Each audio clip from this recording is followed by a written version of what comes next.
안녕하십니까. 일요법회를 시작하겠습니다. 오늘 또 업에 관해서 계속해서 함께 공부하시겠습니다. 이 사회학적으로나 종교학적 측면에 있어서 불교를 말할 때 불교는 무엇인가 라는 대전제, 정의를 이렇게 말합니다. 불교는 아는 것이다.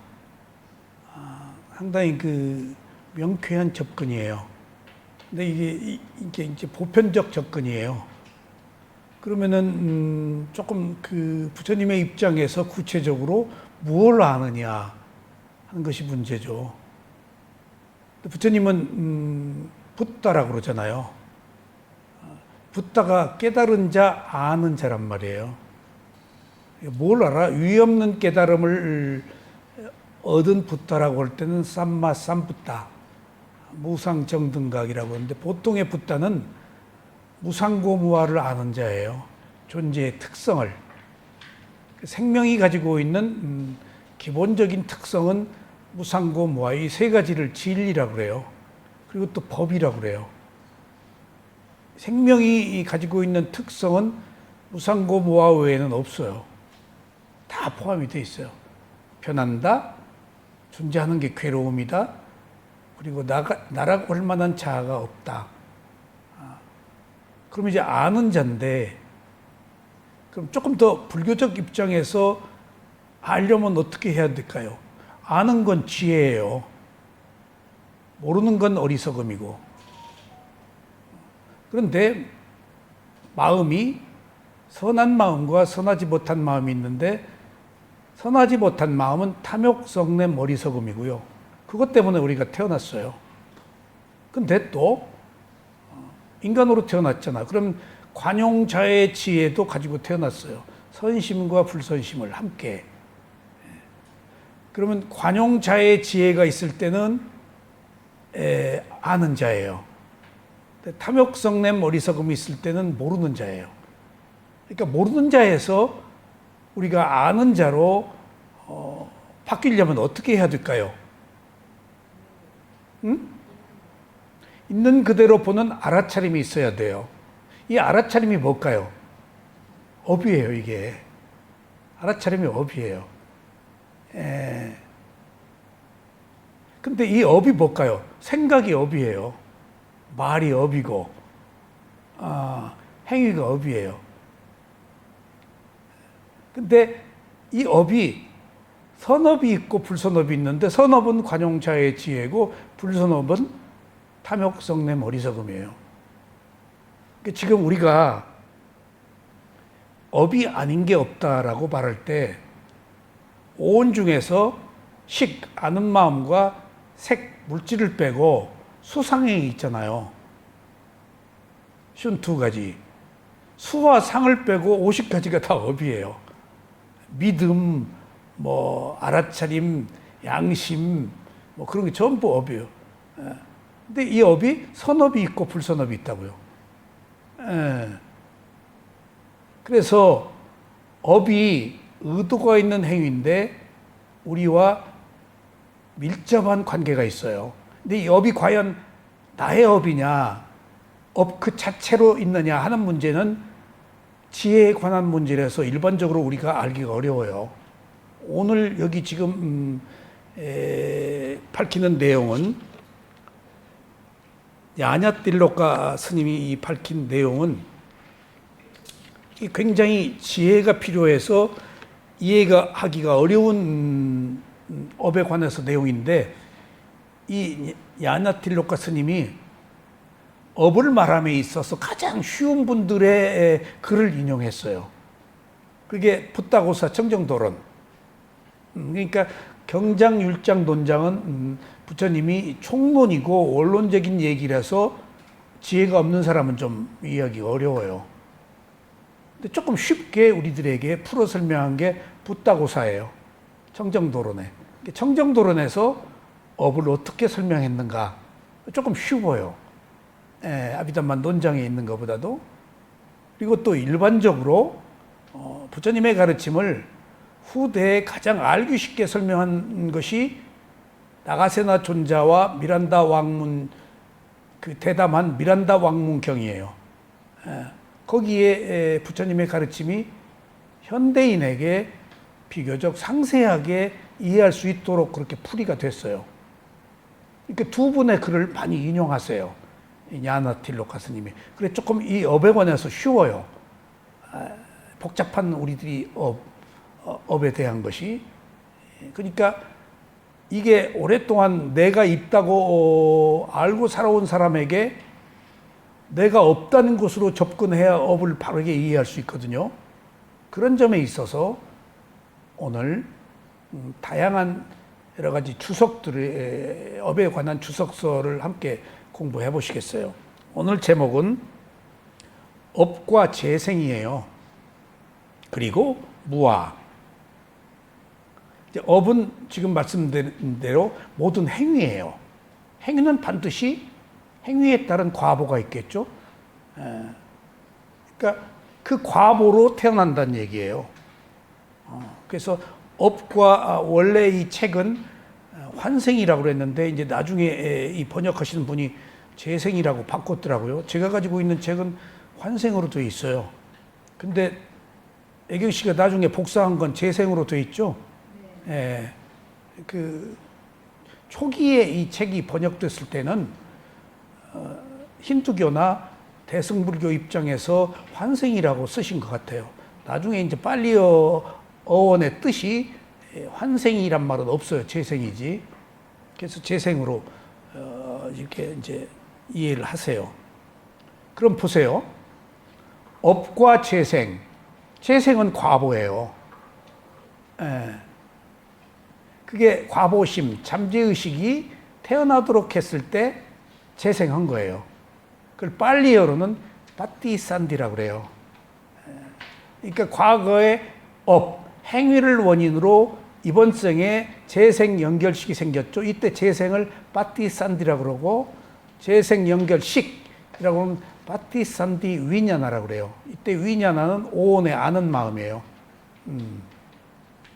그럼 파티산디가 바로 새로 태어났다. 재생이에요.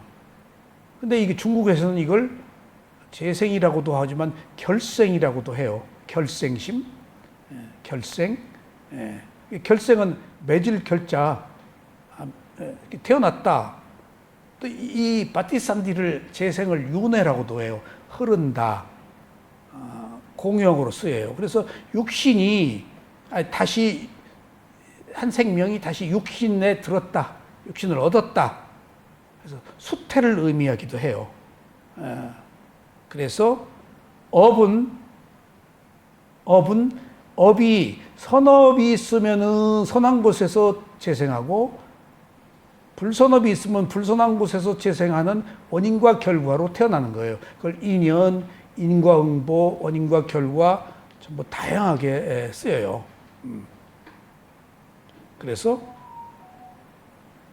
오늘 업과 재생에 대해서 조금 구체적으로 한번 살펴보시겠어요? 업과 재생에 관한, 그러니까 윤회에 관한 부처님의 가르침을 제대로 이해하는 것은 모든 존재 현상이 무하이고 연기적 존재라는 점을 어렴풋이나마 감지하는 자에게만 가능합니다. 지금 여기서 이 얘기가 하고자 하는 의미가 무하여야 제대로 이해가 한다 이거예요. 재생이 내가 옮겨온다는 게 아니에요. 이거 보세요. 12연기안에서 느낌이 일어났을 때 욕망, 가래가 생겼죠? 가래를 원인으로 집착이 생겼죠? 집착이 중요해요. 집착을 원인으로 업이 생성되었죠? 업의 생성을 원인으로 태어남이 있었죠? 자띠. 이때는 파티산디라고 안 하고 자띠라고 그래요. 그냥. 그러면은 조금 어렵습니다. 업을 생성해서 태어났는데 내가 태어났느냐, 업의 생성의 힘이 가속도에 의해서 조건이 옮겨갔느냐 하는 문제에 관한 거예요. 여기에 무아를 이해하면은 태어난 업이 나의 업이 아니고 태어나서 받을 업도 없다, 과보도 없다라는 매우 불교에서 말하는 심오한 핵심적 사상이 포함되어 있기 때문에 무아가 여기 뛰어들어온 거예요. 무아로 재생을 이해해야 된다. 그렇지 않으면은 환생이 된다 그 얘기예요. 지금 여기서는 환생이 아니고 재생이거든요. 환생은 힌두교 교리이기 때문에 무상고 무아가 없어요. 거기는. 그런 의미에서 무아인데 이 무아를 연기적 그 과정으로 이해해야 된다 하는 것이 지금 청정도론에서 붓다고사 스님이 이제 하신 내용이에요.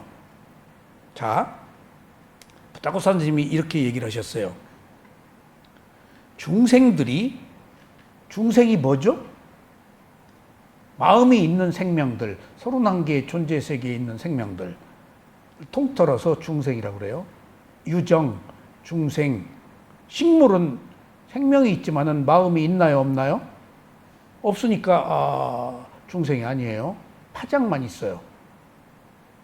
중생들이 태어나는 어느 거주처에서나 부처님의 제자는 단지 정신과 물질 현상이 인과관계, 원인과 결과, 인과관계의 연쇄, 흐름, 상속 그런 말이에요. 인과관계의 연쇄를 통해서 계속 유전됨을 본다, 윤회한다, 흐른다, 상속된다, 지속된다, 유전된다 그런 말이에요. 그러니까 정신과 물질이 원인과 결과로 계속해서 흘러갈 뿐이야. 거기 다 없어. 조건이 굴러가는 거야. 가속도가 굴러가는 거야. DNA가 가는 거야. 이걸 무아적 입장에서 이해하면은 나라고 할 만한 게 없고, 또 이런 그 무아적 입장이 아닌 상태에서 보면 내가 옮겨간다 라고 하기 때문에 재생과 환생이 여기서 확연히 달라져요. 중요한 문제예요. 환생을 하면 깨닫지를 못해요. 똑같은 마음이 옮겨다니면서 몸만 만들기 때문에 못 버려요. 근데 새로 태어나야, 그게 내가 아니어야 호련히 벗어날 수가 있어요. 그런 그 본질적 문제를 안고 있어요, 여기서. 자, 그는 업을 짓는 자와 그 업이 별개라고 보지 않으며, 업을 짓는 자와 업이 별개라고 보지 않는다. 이 말이 뭘까? 업을 짓는 자와 업이 별개라고 보면은 어떤 생각이 있을까? 과보가 안 가지. 별개라고 보지 않아야 과보가 가지. 보지 않으며 업의 과보를 받는 자가 그 과보와 별개라고 보지도 않는다. 다른 게 아니다. 지은 대로 받는다. 지은 대로 받는다. 이게 좀 어려워요. 그리고 업과 관련하여 업을 짓는 자를 말하거나 업의 과보와 관련하여 과보를 받는 자를 말할 때 이렇게 얘기는 해. 다른 게 아니다. 지금 이걸로 하지 않으시는 거죠? 옛날 거. 옛날 걸로 하시죠? 예. 지금 약간 바뀌었어요? 바뀌었어요? 그걸로 해야 되겠구나, 그러면. 다음 시간에. 그러면 나중에 고쳤네. 네. 번역을. 훨씬 이게 고친 게. 말할 때 과보를 받는 자를 말할 때 지혜로운 사람들은 단지 관습에 의하여 그러한 말을 사용할 뿐이라는 점을 잘 알고 있다. 이렇게 별개가 아니다라고 하지만은 지혜로운 자는 그렇게 단지 언어적으로 말할 뿐이지 또 그것이 아니다 라고 알고 있다. 여기서 이게 말이에요. 내가 아닌 것도 아니고 나라고 나라고 할 것도 없고 내가 아니라고 할 수도 없다라는 얘기예요. 원인과 결과가 같다. 내가 같다 그러면은 상속되는데, 근데 내가 아니야. 그럼 관계 아니야. 원인과 결과 같다. 그러니까 내가 아니라고 할 수도 없고 나라고도 할 수 없다 하는 매우 애매한, 매우 그 철학적인, 매우 진리를 표현함에 있어서 난해한 문제예요, 이게. 우리는 자아를 가지고 있다고 전제하잖아요. 아예 자아가 없다고 전제하면 이런 얘기 안 나와요. 근데 자아가 있다고 전제하는데 지금 실제는 자아가 없다는 거 아니에요, 지금. 그래 생기는 이 문제들이에요, 이게. 자, 그러면은 여기 개송을 한번 보시죠. 업을 짓는 자를 발견할 수 없고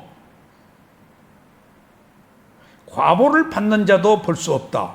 아니, 업과 내가 다른 게 아니라며. 근데 이제 또 업을 짓는 자를 발견할 수도 없고 과보를 받는 자도 볼 수 없다. 이건 딱 무화가 들어간 거예요. 예. 실체 없는 현상만이 유전할 뿐.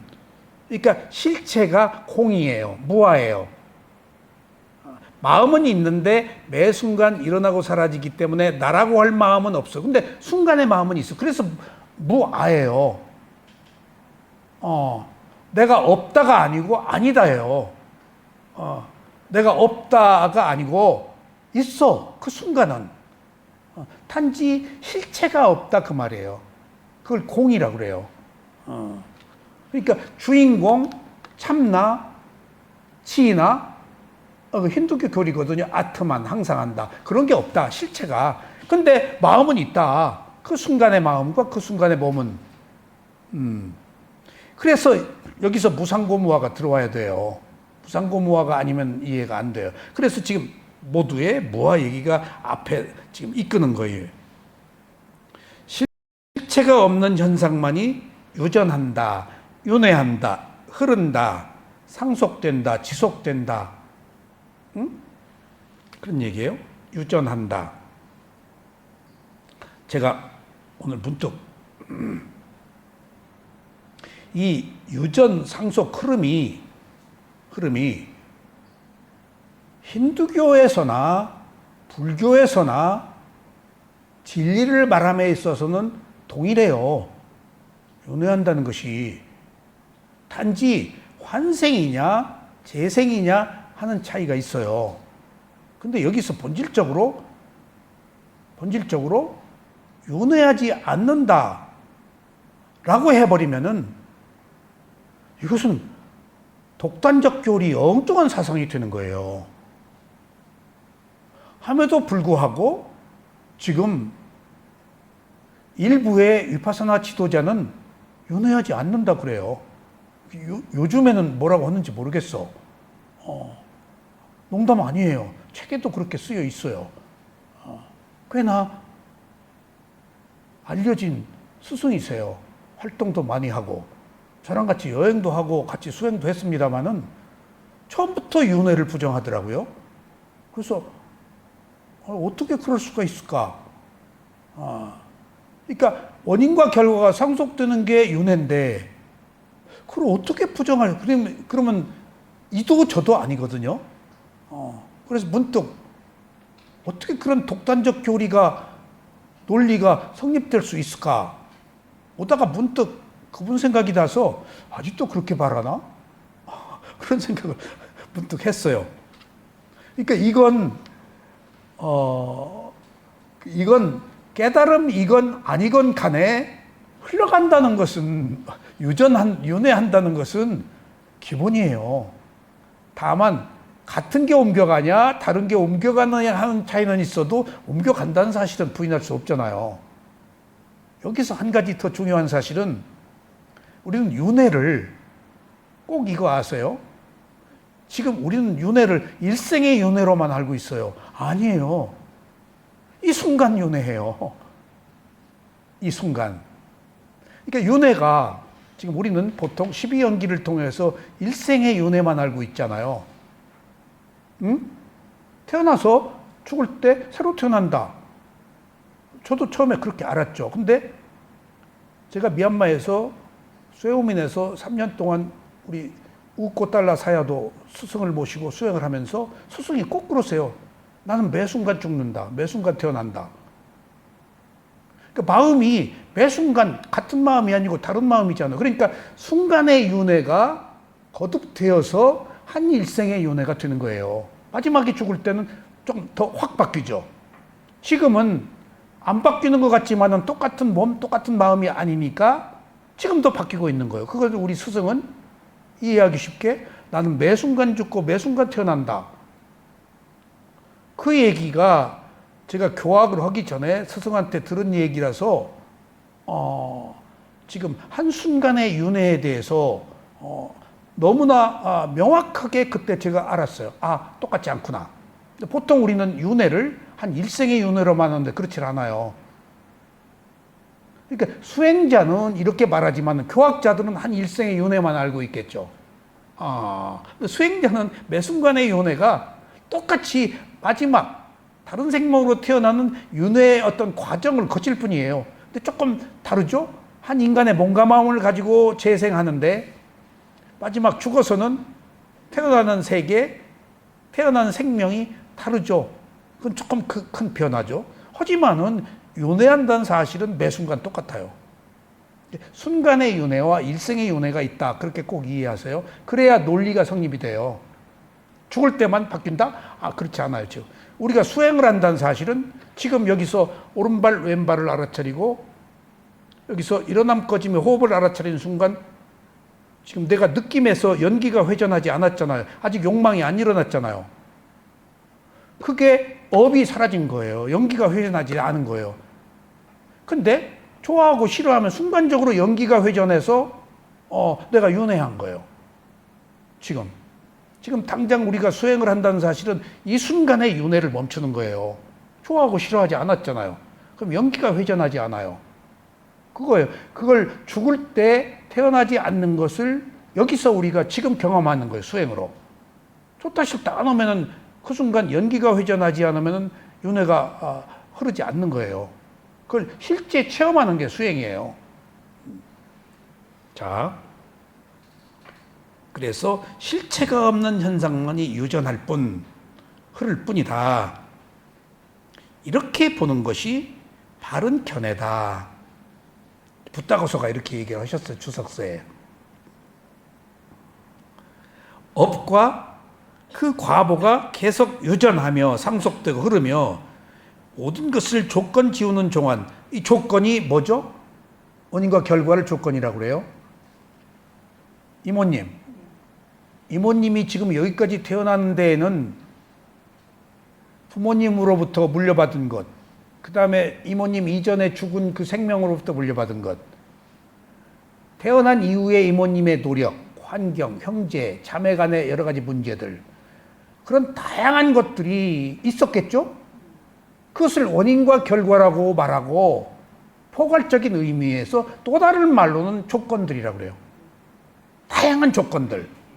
그러니까 간단치 않아요. 이 조건들이. 내가 지금 여기 이 자리에 서 있는 게 전부 남의 힘으로 살았잖아요. 그것도 조건, 원인과 결과예요. 나 혼자 힘으로 안 돼요. 그것들을 통틀어 원인과 결과라고 하는 것이 모르잖아요. 수많은 원인을. 그걸 다 조건, 원인과 결과라고 그렇게 얘기를 해요. 그래서 원인과 결과다, 조건이다, 인연이다, 인과 응보다, 업의 과보다 하는 것들이 전부 똑같은 말이에요. 그 조건들이에요. 우연이 아니다. 이건 어떤 알 수 없는 조건들이 있었던 거예요. 그걸 통틀어서 조건, 원인과 결과라고 인연이라고 그래요. 모든 것을 조건 지우는 동안 거기에서는 처음 시작을 발견할 수 없다. 자, 이모님이 지금 여기 태어났죠? 언제부터인지 알 수 없는 오랜 세월 동안에 이미 시작됐어요. 그 시작, 이것을 시원, 원시라고 그래요. 근데 부처님이 시작은 알 수가 없다. 원시는 알 수가 없다. 라는 엄숙한 메시지를 전하세요. 언제부터 이모님이 지금의 이모님이 되도록 거슬러 올라가는 것을 알 수 있을까요? 모른다 그랬어요. 근데 제가 오랫동안 12연기를 공부하면서 위파사나 수행을 하면서 경전이나 스승들은 시원은 알 수 없다라고 거기서 끝내버려요. 근데 전 조금 더 깊게 들어가 보자고요. 시원을 알아서 뭐 하냐 이거예요, 제 말은. 언제부터 시원이었느냐 하는 것은 과학자가 탐구하는 문제인데 시원은 모른다 라는 것이 주는 부처님의 메시지가 무엇일까 하는 것들을 저는 생각해요. 시원은 근본 원인은 무명과 가래다는 거예요. 언제부터 그 시작이 언제였는가라는 것은, 그러니까 우리가 지금 그 고고학적으로나 역사적으로 몇십만 전, 지구의 생선은 몇 억만 전, 뭐 어쩌고 저쩌고 지금 이제 빙하기에 북극에서 지금 녹으니까 얼음 속에 빠져 죽었던 1000년 전, 몇백 년 전 사람들이 나오잖아요. 거기 기생충까지 뭐까지 지금 다 몇 살에 죽고 뭘로 어떻게 죽고 그거 다 나오잖아요. 그게 시원이에요. 그런 시원은 과학적인 의미에서 필요할 수도 있어요. 근데 지금 우리는 과학이 아니고 깨달음이잖아요. 무슨 깨달음이죠? 괴로움을 해결하기 위한 깨달음. 그 시원이 언제부터이다라는 시간상의 문제보다도 그것이 근본 원인이 무엇이냐가 우리들에게 필요한 거예요. 지금 시원을 알 필요가 없다는 게. 그게 근본 원인이 모른다와 바란다예요. 지금 무명과 욕망 가래예요. 모른다와 바란다가 시작이다. 그러니까 여기서 또 한 가지 보세요. 그러니까 이 12연기나 교학을 수행과 연계시켜야 돼요. 연계시키지 않으면 이론에 흘러요. 지금 우리들이 수행을 하는 이유는 괴롭지 않은 거 아니에요. 단 한 가지. 알아서 무상고발 알아서 괴로움 끝내는 거예요. 단 한 가지 이유예요. 괴롭지 않은 것. 그럼 괴롭지 않으려고 그러면 알아야죠. 그럼 알은 지혜죠. 근데 모르면 무명이잖아요. 무명은 움켜쥐어요. 그러니까 무명에서 지혜로, 욕망에서 관용으로 넘어오는 것보다 더 중요한 사실은 없어요. 그러니까 우리들이 윤회하는 사실의 근본 원인은 무명과 가래다라는 말을 필요한 것이지, 시원, 언제부터다라는 것은 사실 알 필요가 없다는 거예요. 그러니까 사람들이 자꾸 언제부터다, 왜 그랬느냐라고 불필요한 논리를 세우니까 부처님이 이런 말씀을 하신 거예요. 그게 무슨 상관이냐 너하고. 지금 당장에 네 머리에 붙은 불과 가슴에 박힌 화살 뽑는 게 문제다. 그러니까 그 사띠 비구가 얘기했잖아요. 부처님 돌아가셔서 어디로 가는가, 또 뭐 아라한 어떻게 되는가, 뭐 그런 그 엉뚱한 질문. 나 이거 모르면 수행 안 할랍니다. 공갈 협박을 놓는다고요. 학문적이죠, 그 사람은. 괴로움을 해결하려고 하는 근본적 그 문제를 가지고 있지 않고 논리적 어떤 학문적 견해로 접근하니까 부처님이 지금 네 머리에 붙은 불과 가슴에 박힌 화살 뽑는 게 중요하지, 그게 뭘 중요하냐. 지금 현재 너한테 필요한 것이 그게 무슨 상관이야. 언제적부터 네가 태어나고 아라한이 죽어서 어디로 가는 것이 너하고 무슨 상관이냐. 그 비유를 조금 더 확대하자면은, 화살을 맞췄어. 독화살을. 우선 뽑아야지, 이거. 잠깐. 응? 잠깐. 가만히 있어. 이 화살이 누가 쐈어? 그거 알기 전에 뽑지 마. 그래서 동남 방향에서 쐈어? 서남 방향에서 쐈어? 어느 방향에서 쐈어? 이거. 잠깐. 이 화살, 이거 무슨 나무로 만들었어? 화살 깃털, 이거 꽁털이야? 닭털이야? 잠깐, 이 독이 무슨 독이야? 그런 거 알지 말란 얘기예요, 지금. 언어의 유의. 우리들은 관념적 그런 문제에 지금 빠져 있어. 실제, 본질적 내용을 지금 우리는 놓치고 산다는 거예요, 그게 관념이에요. 빠판자, 언어의 유의예요. 희론이에요. 핵심적인 것은 지금 여기서 있는 그대로 알아차려서 무엇이 원인이고 무엇이 문제인가를 아는, 그게 리얼리티, 그걸 실체라고 그래요. 그걸 파라마타라고 그래요. 그래서 거기서 처음 시작은 발견할 수 없다. 그러니까 시원은 모른다. 여기서 또 다른 메시지가 창조주를 부정하는 거예요. 누가 만들었다. 에? 원인과 결과라는 말은 모든 것들이 스스로 되어진다. 그리고 그 의미는 근본 원인은 무명과 가래다라는 것들을 간접적으로 지금 직접적으로 시사하고 있어요. 아셨죠? 시원, 원시는 그렇게 꼭 이해하세요. 거기서 처음 시작은 발견할 수 없다. 부처님 꼭 이렇게 얘기하세요. 발견할 수 없다. 나 모른다. 라고 그랬어요. 알아요, 부처님이. 근데 크게 의미가 없다. 그런 말씀이세요. 마치 종자와 나무 중에서 어느 것이 먼저인지 알 수 없는 것처럼 닭이 먼저냐, 알이 먼저냐, 이거 풀을 수 없어요. 근데 거기에 빠져 있다고요.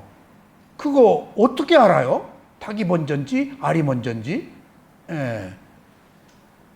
그런 것들이 지금 중요한 것은 우리들이 선택해야 될 주제가 뭔가 놓치지 마라 그 얘기입니다. 어느 것인지 먼저인지 알 수 없는 것처럼. 또 이모님, 먹기 위해 살아요? 살기 위해서 먹어요? 똑같아요, 이것도. 근데 우리는 어떻게 해야 될까요? 예? 먹기 위해서 사는 사람은 욕망으로 산 사람이고, 살기 위해서 먹는 사람은 구도자야. 먹는 게 주가 아니야. 먹는 것이 지금 선행하는 것에서 어떤 게 그 의미가 없는 거야. 때로는 살기 위해서 먹을 수도 있고 또 먹기 위해 살 수도 있는 거 아니야? 이제 그런 무슨 논리에 빠지지 마라. 독단적인 거예요. 이게 그런 거 보면요.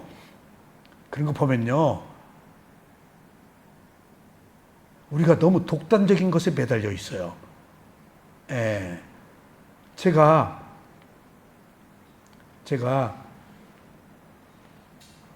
상유타 니까에 하면서 제 잘난 제 한계를 부처님의 경전에서 아무것도 아닌 내용이지만은 제가 숙연해진 이야기가 있어요. 어떤 아라한이 어떤 부자 신도 집에 탁발을 가요. 근데 그 신도가 딴 데 가지 말고 여기만 오라 그래요. 그러니까 그 스님이 숲속에 사시는 스님이 그 집만 가요. 근데 그 숲속에 사는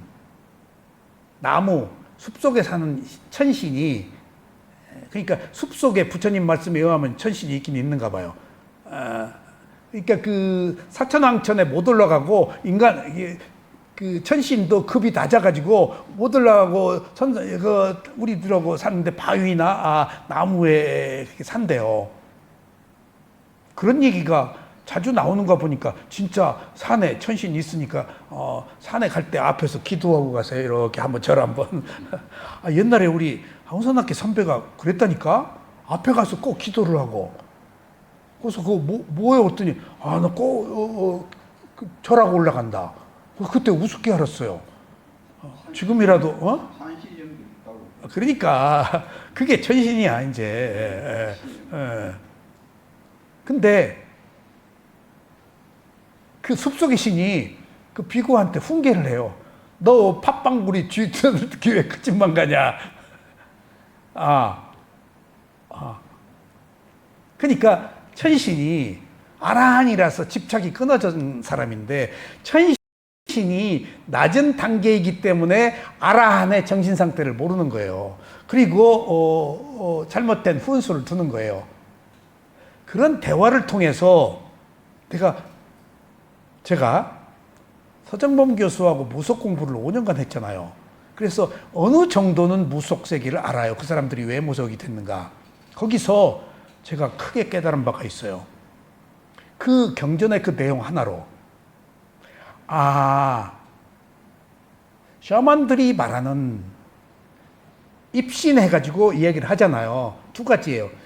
진짜 입신을 해서 그 힘으로 말하는 경우와 자기가 투사해서 말하는 경우가 있어요. 그 한계는 알기가 어려워요. 정말 농담 아니에요.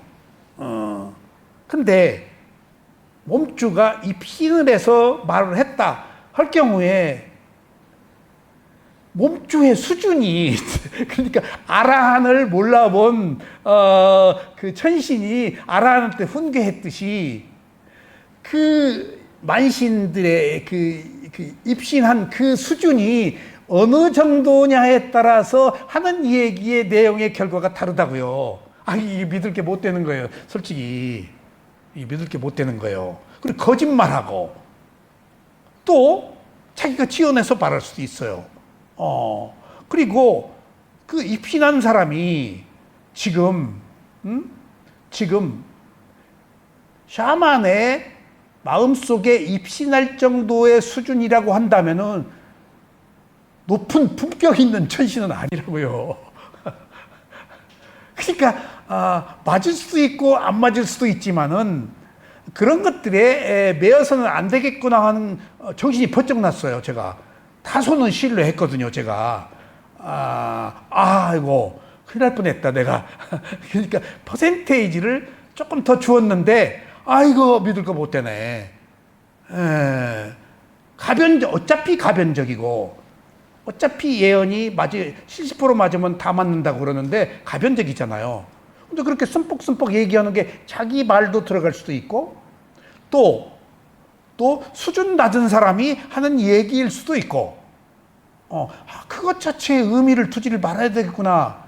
그러니까 그것 자체의 의미를 두었다는 얘기는 우리가 지금 꽉 막힌 현실에 있어서 출구를 찾아가지고 미운 놈이 언제 죽나, 미운 놈이 언제 그만두나, 그런 것 조금 보고 싶은 마음도 있는 거거든. 그런 건 nothing. 의미가 없구나 하는 것들을 또 알았어요. 경전을 읽어야 되겠구나. 사실 아무것도 아닌 얘기지만은 제가 크게 자각했어요. 그쪽에 상당 부분 내가 공부하고 내가 어느 정도 알았다고 하는 부분도 아이고 그 부처님의 경전 속에서 딱 그 얘기 있고 소위 입신한 사람의 수준이 문제일 경우에 그거에 우리가 의지하고 있었다는 것이 부끄럽고 또 어리석더라고 내가. 그런 거 하나에다가 또 한 가지는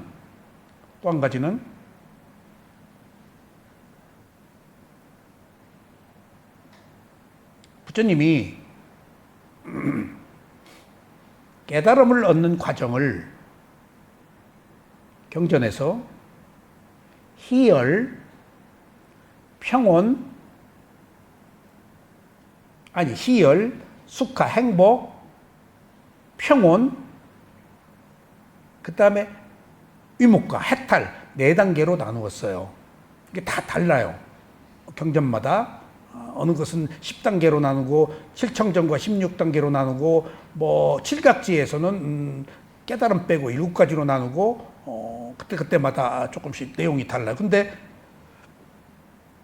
세속에서 출세간으로 가는 과정을 삐띠 희열, 그 다음에 행복, 그 다음에 평등 우페카, 그 다음에 위무띠, 해탈, 이렇게 4개로 나누었는데 4개마다 세속의 희열, 출세간의 희열, 더 높은 출세간의 희열로 또 나누어요.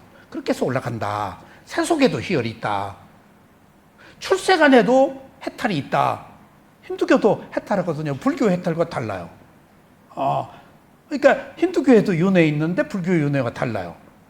어디고 깨달음이 있어요. 근데 불교의 깨달음하고 달라요. 표방하는 것이 다 다르다. 거기서 진리가 아닌 다른 것도 부처님이 하나의 과정으로 수용했다는 사실. 또 더 중요한 것은 부처님의 가르침이 왜 위대한가를 제가 자꾸 느끼는가 하면은 더 중요한 사실은 보세요. 세속의 희열이 있어요.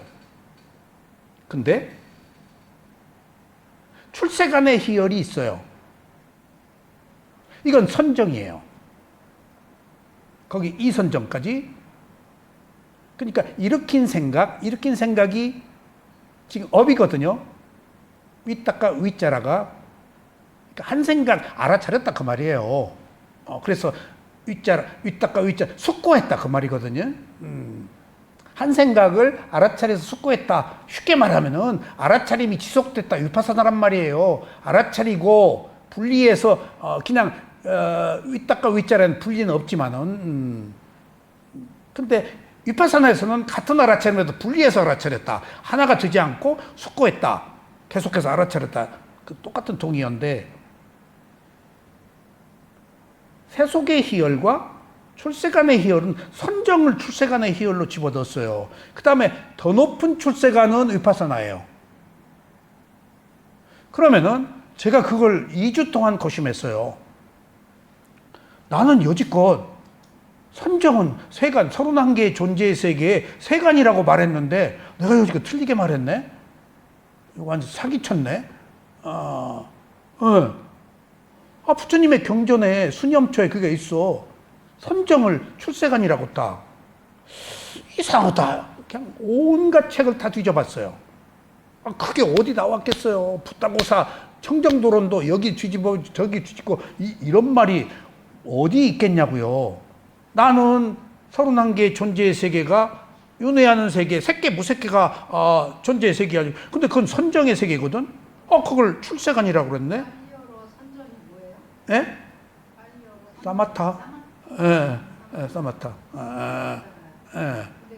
근데 더 높은 출세간은 해탈이야. 위파사나야. 그러니까 선정과 위파사나가 선정은 윤회하는 세계고 위파사나는 윤회가 끝난 세계야. 그게 이제 출세간이야. 근데 선정을 출세간, 위파사나에서 무상고무화로 깨달음 얻는 것을 더 높은 출세간, 선정을 왜 거기다 넣었나? 그래가지고 답이 없으니까 그래서 출세간으로. 그런데 제가 이제 꾀를 부렸어요. 부처님이 어디에 가서는 사선정을 말하고 어디에 가서는 오선정을 말하는데 정신세계는 긴가민가 회색처럼 이럴 수도 있고 저럴 수도 있다 라는 의미에서 이렇게 말할 수도 있고 저렇게 말할 수도 있는 거구나. 사람들이 정신세계가.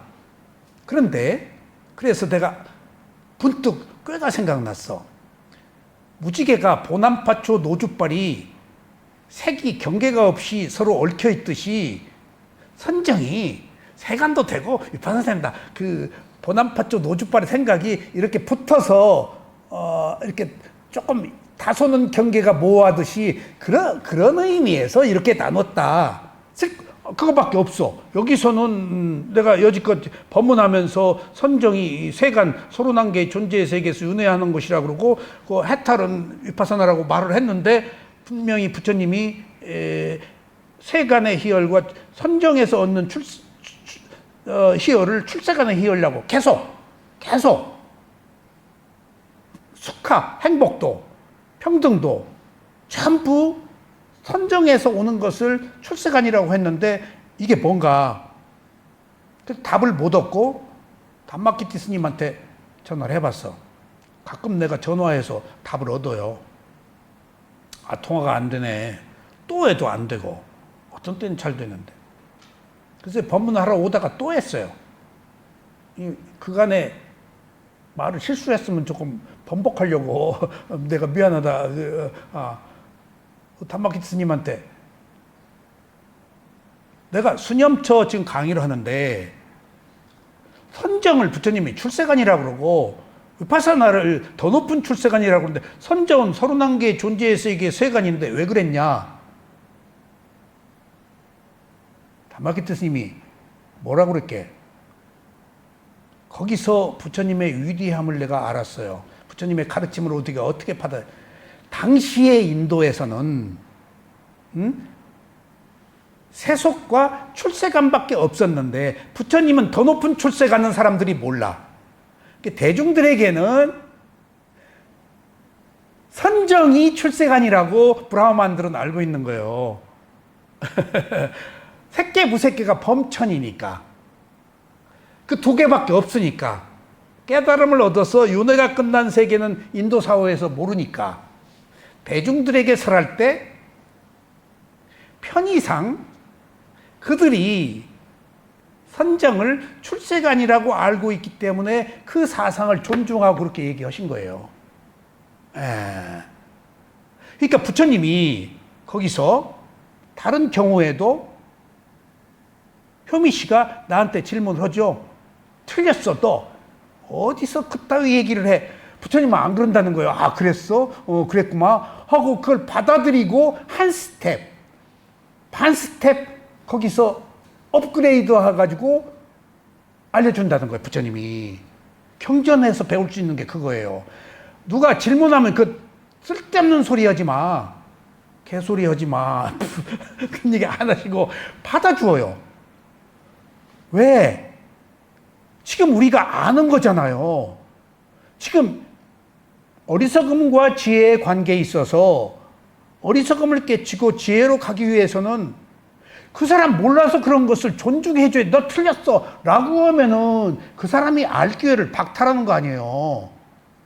지금 투쟁이나 토론이 있어서는 안 돼요. 여기 사사나밖에 없단 말이에요. 가르침밖에. 부처님은 가르치기 위해서는 그 사람이 하는 얘기를 일면 수용하고 거기서 접점을 찾는 거예요. 부처님의 모든 가르침이. 저는 경전에서 그걸 읽어요. 부처님이 부정하지 않으세요. 그러니까 대표적인 경우가 간음하지 말아라가 아니고 간음을 멀리해라, 가까이 하지 말아라, 도둑질하지 말아라, 도둑질을 멀리해라, 피하라. 안 할 수 없으니까, 술 안 마실 수 없으니까, 계율을 안 지킬 수 없으니까. 그러니까 그 분명한 얘기가 부처님은 절대 하지 말란 얘기 안 했다는 거예요. 이거 단마키 대스님 얘기예요. 극단적으로 하지 말라 하는 거예요. 극단이라고요. 부처님은 안 그랬다는 거예요. 하지 말란 얘기 경전에 어디 있냐는 얘기예요. 적어도 계율에 관해서는 그것들의 문제를 설명했지. 그리고 선택하도록 했지. 멀리하도록. 외라마니 시카바당 사마디 아미. 멀리하고 피하라고 그랬지. 가까이 하지 말라고 그랬지. 아, 이게 부처님의 위대함인데 이걸 우리가 놓치고 있구나. 경전 읽으면서 저는 그런 걸 느꼈어요. 그러니까 더 따뜻하게, 더 깊은. 그래서 제가 요즘에 보기 싫은 사람이 조금 있는데, 아, 적과 통침해야 되겠구나. 그 사람, 아유, 빨리 어떻게 좀 바뀌었으면 좋겠는데, 어차피 업의 과보로 함께 갈 수밖에 없는 동병상린의 그런 선업과 불선업이 세속에서 함께 갈 수 없는 것인데 내가 출세간의 시각으로 있는 그대로 안 보고 얻을 수 없는 답을 세속에서 얻으려겠구나.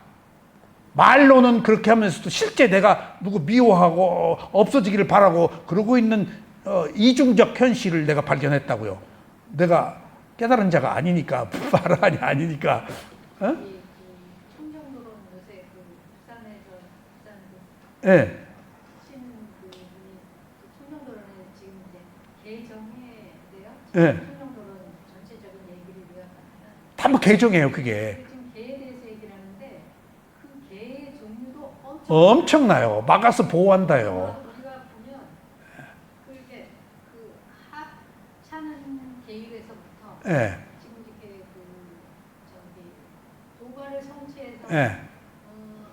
한 예. 개까지 예. 단계가 엄청나게 그러니까 구체적으로 설명해가지고 다 무엇이 문제인지를 적시해서 우리가 선택하도록 한 거예요. 그러니까 붓다고사가 거기 기가 막힌 얘기들이 많아요. 그 경전에 안 나온 얘기를 지금 붓다고사가 풀어 설명한 거예요. 그냥 단순하게 그냥 계율을 지키는 그거 간단치 않아요. 적인 것만을 생각을 했는데 예. 이것도 계고 이것도 계고 예. 근데 그 단계를 보니까 그러니까 결정적인 것은 계율은 막아서 보호한다는 가장 필요한 거라는 거예요. 기본 토대라는 거예요. 골격이라는 거예요. 해 수준 아닌가 하는 것도 계율 안에 포함되어 있어요. 시작이. 그런 의미에서 부처님의 가르침이 우리가 모르는 따뜻한 근본적인 문제에 항상 접근하고 계시구나. 그래서 경전을 읽어야 되겠구나. 근데 경전 읽어도 그런 말 몰라. 주석서를 스승이 지적해줘야 알아. 그런 의미에서 경전을 공부하니까 저변이 풍요해졌어요. 불교에 대한 이해가. 자, 이제 좀 벗어났습니다. 그래. 그래도 이 사막 선정을 필세간의 그 시험을 어때는 거는 좀 이해가 안 가요. 그러니까 당시에는 브라흐만들을 이해시키기 위해서 그 사람들의 논리를 존중한 거예요. 그러니까 담마키티 스님이 선정은 서른한계의 세계에서 불교적 관점에서는 틀린 말이다. 근데 부처님은 불교적 관점만 주장하지 않는다. 아까 대기설법이에요. 그게 상황에 맞는 적절한 설법. 그러니까 경전을 이해할 때 그 사람에 알맞게, 그러니까 여러분들 그 사념처 부처님의 가르침이 지금 마찌마 니까야에도 있고 디가 니까야에도 있거든요. 마찌마 니까야는 법념처가 없어요. 디가 니까야에 법념처가 있거든요. 근데 그게 그 수행은 이렇게 하라는 부처님의 가르침의 핵심이 사티파타나 수타를 어디에서 설했느냐? 구루스 지방에서 설했는데 구루스 지방 사람들이 당시에 인도 전사회에서 최고의 의식이 높았대요. 그러니까 자기 그 무지한 무명의 세계에서 최고의 의식이 있는 사람들에게 열려 있기 때문에 가능한 사념초의 정수를 최대한으로 밝힌 거예요. 부처님이 그 추석서에 나와요. 구루스 지방 사람들에게 한 법문이라서 격이 높다. 사념처가. 그러니까 상황에 따라서 차등을 두고 설법을 하셨구나. 그래서 내가 효미 씨하고 인터뷰를 할 때는 늘 효미 씨 수준에 맞추어서 얘기를 해준다고. 효미 수준이 낮아, 높아? 굉장히 높아. 왜냐하면 그런 얘기를 누가 못하거든. 그걸 집어낸단 말이야. 디테일한 문제를. 그거 알아도 그렇게 표현 못해. 그럼 알았단 얘기 아니야. 불교는 아는 거라니까. 그렇게 해서 문제를 알아가는 거야.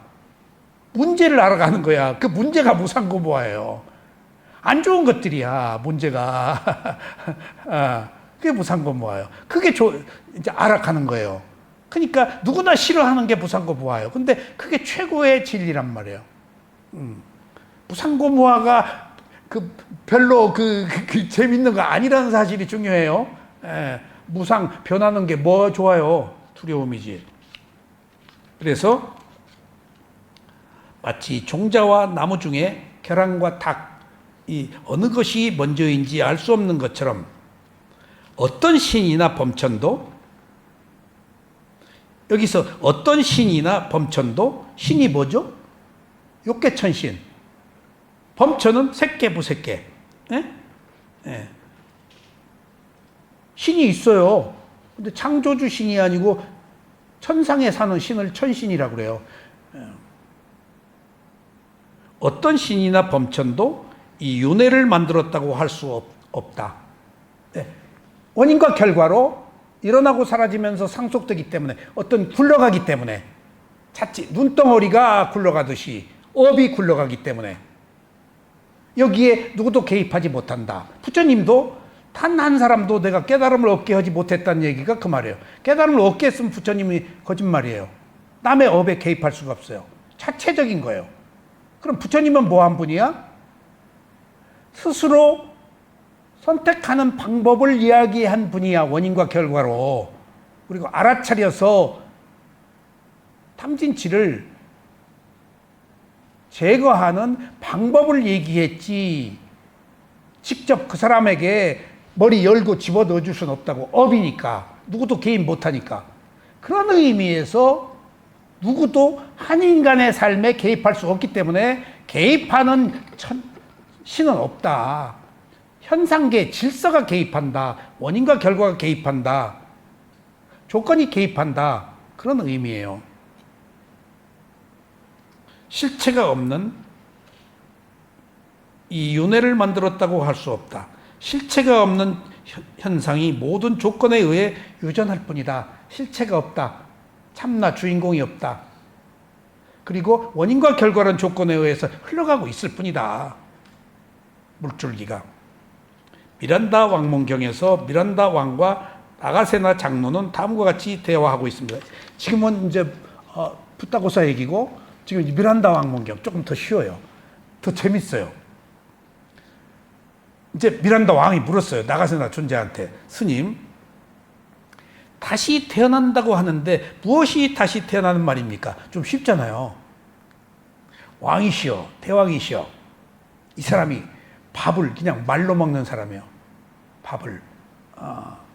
근데 이걸 밥을 적게 먹는 방법을 부처가 계속 얘기를 해줘. 시자한테. 미란다. 그러니까 미란다 왕하고 그 얘기는 없어. 경전에 있어. 나가세나 존재 얘기야. 한 숟갈씩만 털어라.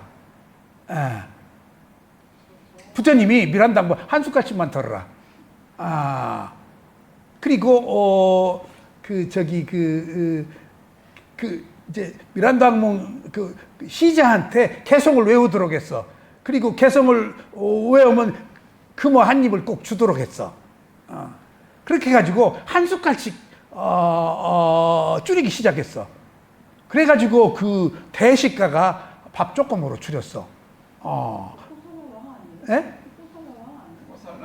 고살라왕, 맞아, 고살라왕. 고살라왕, 고살라왕이네 참. 예, 착각했어요. 그건 고살라왕이네. 그러니까 미란다 왕 거기 경에는 그런 말이 없지. 지금 나가세나 존자와의 이야기니까. 자,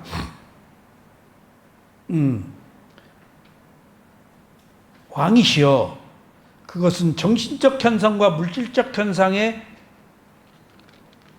집합입니다. 그러니까 오온의 집합이다.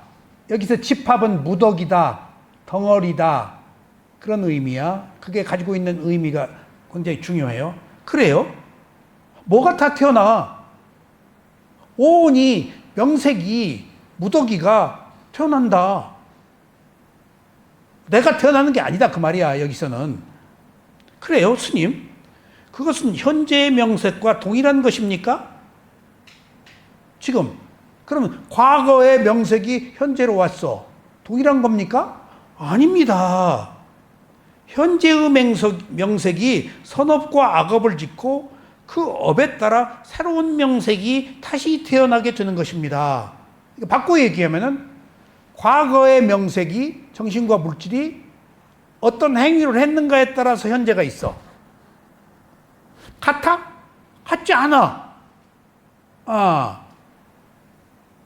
아니야. 그거에 의해서 새로 만들어졌어. 그리고 현재의 명색이 지금 이후에 또 새롭게 태어나야 그런 원인과 결과, 조건에 의한 것, 악업과 선업이 행한 대로 변화하는 일련의 과정이 옮겨가는 것이지, 과거의 오온이 현재의 오온으로 옮겨온 건 아니다. 오긴 왔는데 업의 과보가, 원인과 결과가, 인과가 개입돼서 바뀌어서 왔다. 그게 내가 아니다. 그 얘기예요. 궁극의 의미로 보아 실지하는 자라는 것. 궁극의 의미, 사물에 있지 최상의 가치, 최종적 진리, 파라마타를 얘기해요. 궁극적이다, 최고다. 궁극의 의미, 사물에 있지 최상의 진리로 보아 실지하는 자라고 할 때, 리얼리티, 실제하는 자, 관념이 아닌 자라고 할 때, 자라고 할 실체, 혹은 개별적 자란 없는 것이므로 리얼리티, 실체가 없다, 개별적인 게 없다.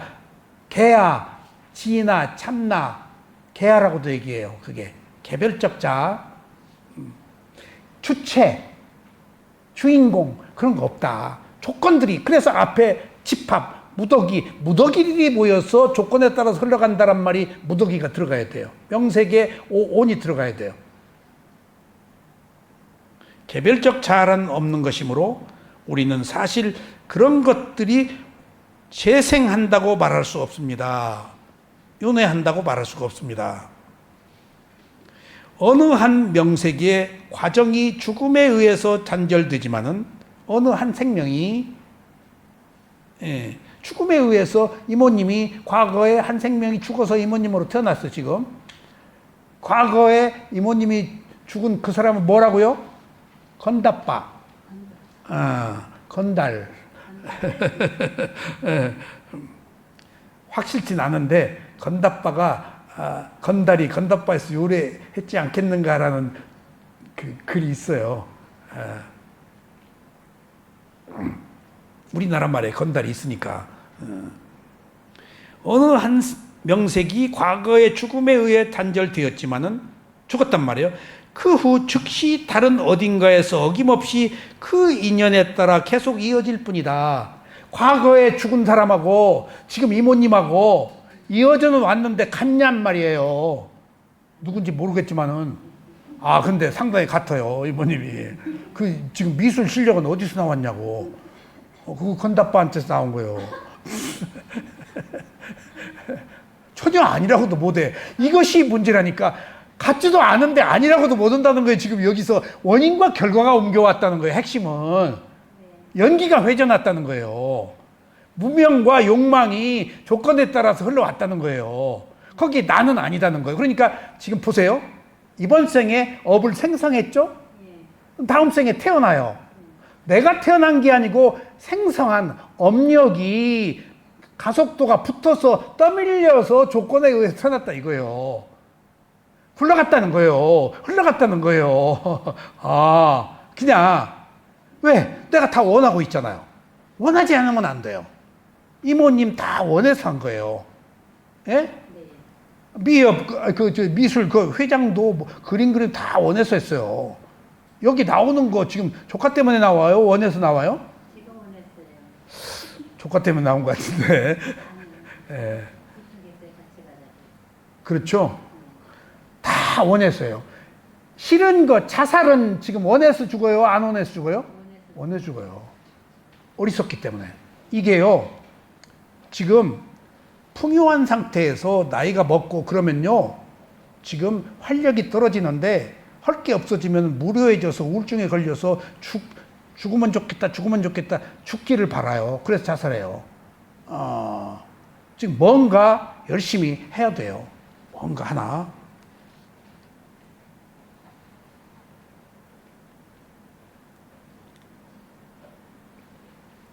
그래서 미란다 왕문경 3장에도 비슷한 말이 있습니다. 스님, 옮겨가지 않고도 다시 태어날 수 있습니까? 왕이시여. 그러니까 옮겨오냐? 아닙니다. 근데 옮겨가지 않고 다시 태어나냐? 그렇습니다. 그러니까 말이 좀 다르죠? 그렇지만 어떻게 무엇이 옮겨가지 않고도 다시 태어날 수 있습니까? 비유를 들어 설명해 주십시오. 대왕이시여, 다른 등불의 도움을 얻어 등에서 불을 켤 때 하나의 등불이 다른 등불로 옮겨간 것입니까? 이 등불에서 이 등불로 갔어. 그럼 이 등불이 이 등불로 간 겁니까? 아니야. 뭐가 옮겨갔어? 풀이 붙었어. 성냥불이 건불로 옮겨갔어. 건불이 장작불로 옮겨갔어. 장작불이 아궁이에 타고 온돌로 옮겨갔어. 그러면은 성냥불이 온돌불하고 같아? 달라? 전혀 다르지. 성냥불은 성냥불이고 건불은 건불이고 장작불은 장작불이야. 단지 불이라는 것이 조건들이 원인과 결과가 옮겨갔을 뿐이지 이것과 이것은 또 다르다라고 설명하는 거예요 지금. 그러니까 이 불에서 저 불로, 저 불에서 저 불로, 이 생명에서 저 생명으로 어떤 원인과 결과, 에너지, 조건들이 같지만 같은 것이라고 못 본다. 상황이 다르다. 등잔불은 등잔불이야. 호롱불은 호롱불이고 장작불은 장작불이야. 풀이라는 것은 같다. 조건들은. 그런 의미예요. 아닙니다, 스님. 왕이시여.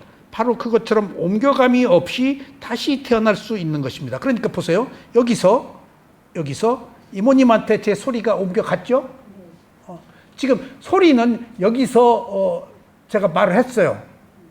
근데 내 소리가 이모님 귀에 그대로 갔나요? 공간을 통해서 파장을 일으켜서 굴절되어 가지고 갔나요? 공간이라는 과정을 거쳐서 일어나고 사라지는 메아리, 파장처럼 옮겨가서 들은 거지 내 목소리가 진짜 그대로 이모님 귀에 간 건 아니에요. 예, 귀에 간 건 아니에요. 정정도론 17장에 이제 정정도론 얘기가 나왔네. 한 걸음 더 나아가 다음과 같이 설명하고 있습니다. 죽음에 대해 분명하게 알지 못하여 죽음이란 오온의 색수상행식의 소멸임을 확실히 이해하지 못하는 이는 죽음이 뭔지를 모르는 이유는, 그러니까 지금도 죽는데 마지막 죽음, 그것들이 원인과 결과로 옮겨가는 것을, 그 죽음을 이해하지 못한다면은, 죽음은 끝이라고 생각한다면은, 똑같다고 생각한다면은 사후에 새로운 몸 등으로 이전한다는 것이 한 개인이나 존재라고 생각한다. 그리고 재생에 대해 분명하게 알지 못하여 재생이 오온의 생겨남이라는 것을 이해하지 못하는 이는 재생이라는 것이 어떤 개인이나 존재이며 그 사람의 새로운 몸으로 재현된다고 생각한다. 마음이 몸만 바꾼다라고 생각한다. 근데 바뀐다. 그러니까 제가 늘 말씀드리죠. 베토벤이 죽어서 지금 베토벤이 됐을까요? 저는 요새 슈베르트 피아노 소나타 21번을 거의 1년 가까이 계속 들어요. 또 듣고. 그러니까 꼽아 있어요. 먼저 그것부터 들어요. 근데 포르투갈 사람인데 지금 그 남미에 가서 사시는 피아니스트가, 제가 갔어요. 그걸 예술의 전당에. 그 표 얻기가, 그 사람 일본에서 공연한다고 사람이 일본으로 구경도 갔는데, 그래서 은현 씨한테 얘기해서 표 좀 구해달라고 그랬더니 구해서. 머리를 건반에 거의 닿을 정도로 크게 치는데, 그때 너무 강렬한 인상을 받아가지고 계속 들어요. 그때 그 감동이 너무 좋아서. 그래서 사진 얻어가지고 액자를 집에다 해놨는데, 근데 그 좋아하는 슈베르트 피아노 소나타 21번이 아침에 들을 때, 점심에 들을 때, 저녁에 들을 때가 달라요. 어떤 때는 좋았는데 어떤 때는 기가 막히고. 그러니까 같은 마음이 아닌 거예요. 똑같은 음악인데. 그러니까 내가 일부러 그걸 오래 듣는 이유는 시간에 따라서 내 마음의 상태에 따라서 느끼는 감동이 달라. 그걸 내가 보고 있는 거예요. 그래서 자꾸 듣는 거예요. 달라. 같은 마음이 아니네. 그걸 구체적으로 내가 깜짝 놀라. 그리고 사진을 봐. 그럼 또 감동이 되살아나. 그러니까 같은 게 아니에요. 실체가 없어. 그러니까 보세요. 내가 오다가 KBS 93.1 FM을 들어요. 기가 막힌 음악이 딱 나와요. 그럼 나는 용산에 가서 CD를 사러 간다고. 그리고 여기 내가 늦게 오는 경우는 용산 가서 CD 살 때요. 기가 막히게 들어요. 그리고 법문 끝나고 이제 갈 때 딱 들어요. 확 달라요. 올 때 듣는 거다고. 내가 그렇게 기대하고 듣는 거예요. 그때 아무것도 기대하지 않고 릴렉스 된 상태에서 그냥 딱 감흥이 왔어. 근데 내가 그 감흥을 얻으려고 들으면 싹 달라버려. 그러면 딱 집어넣어 버려요. 아니 그냥 막 그 CD 산 거 가면 하나만 사나요? 또 몇 개 사지. 딱 집어넣어 버려. 어느 순간에 하나 꺼내서 그러면 또 확 달라버려. 같은 마음이 아니에요. 제가 매 순간 그걸 느껴요. 아, 마음이 같지 않다. 그러니까 아침, 점심, 저녁의 마음이 다 달라요. 그런 것들을 의미해요. 실제 여기서도.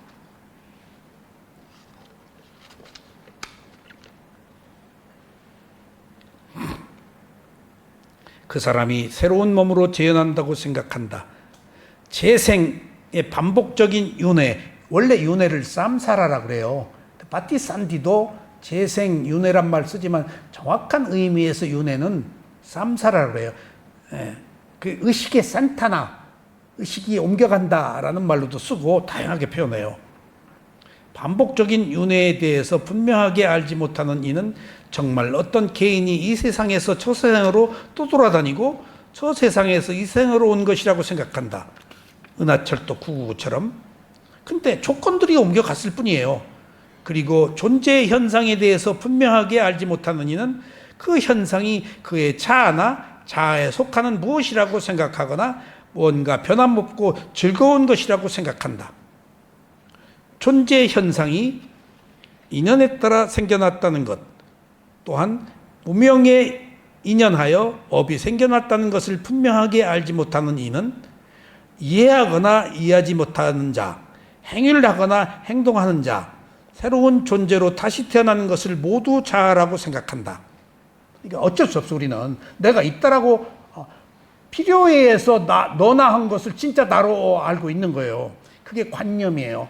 후르기한 명칭을 실제로 아는 게. 아니면 원자들이나 창조주 등이 태아 형성 과정을 통해서 신체를 형성하고 그 신체의 여러 가지 기능을 불어넣는다고 생각한다. 어떤 창조주의 힘으로. 근데 지금 기독교에서는 체외 수정을 부정하지만은 불교에서 인정하잖아요. 어떤 조건들이 성숙되어서 생명이 태어나는 것이지 신의 뜻이 아니거든. 그때도 태어났어. 누군가가 죽은 거예요.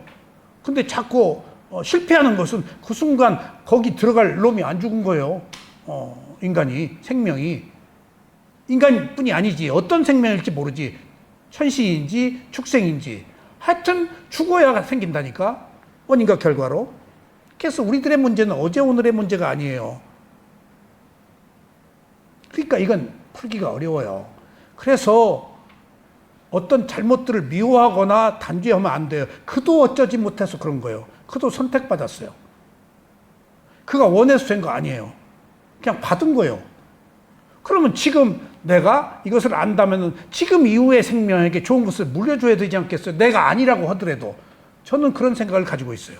나는 아니야. 근데 좀 좋은 거 물려주자 하는 생각으로 제가 단식도 했어요.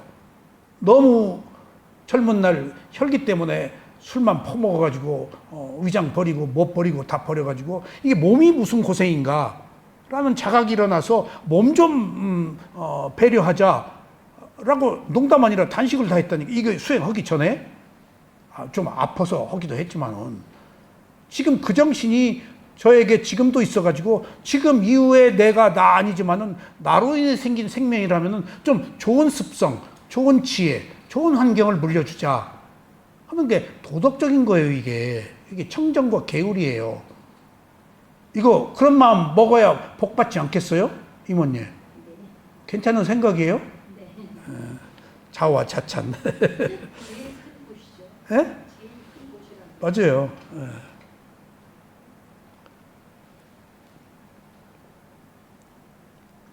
즉 감각적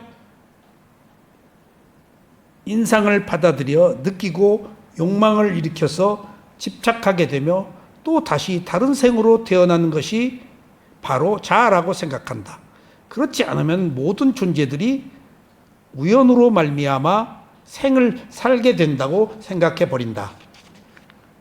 오늘 여기까지 말씀드리겠습니다. 조금 뒤에 기네요. 다음 시간에 이거 계속하고 이제 또 이 업의 과보에 대해서 오늘 여기까지 말씀드리겠습니다.